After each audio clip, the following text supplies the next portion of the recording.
I was wondering about NISIS destroying ancient artifacts and idols from pre-Islamic era. Why didn't the Muslims destroy it before NISIS? Because the Muslims did not have the means to destroy it, first of all. Second of all, we do not take the weird actions of NISIS to be a benchmark, because most, if not all, what they do goes against Islam. So they don't relate to us, and we don't even care to look into what they're doing, because they are a terrorist group.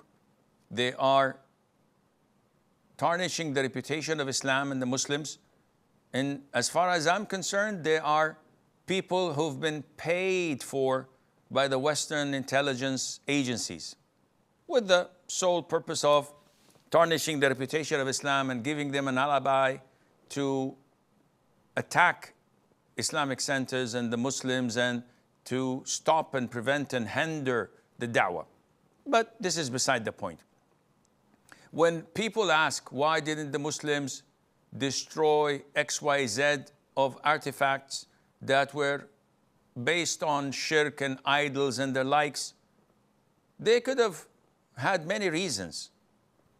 It doesn't matter to me as a Muslim, because I am more intelligent than to open the door for shaitan and inviting him in to mess up with my head. The simple question: were there 360 idols surrounding the Kaaba at the time of the Prophet ﷺ that the idol worshippers used to worship? The answer is yes. Was the Kaaba filled with some of these idols? Were there idols everywhere in the holy masjid or the sacred masjid of Al-Haram? The answer is yes. Did the Prophet leave it, sallallahu alayhi wa sallam? The answer is no.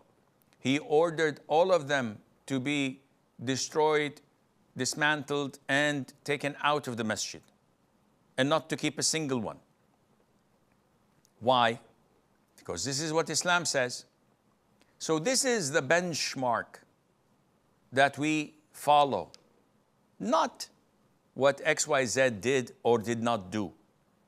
Now, if you think of it logically, when you have monuments as big as a mountain, made of solid rocks that in today's measurements cannot be dismantled or even blown up with explosives, how would the companions and the righteous predecessors dismantle such monuments and figures of shirk?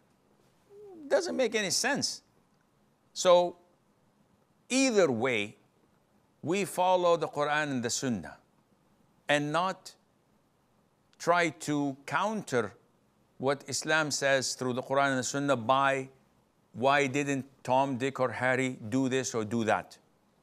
This is not the right way of doing it, and Allah knows best.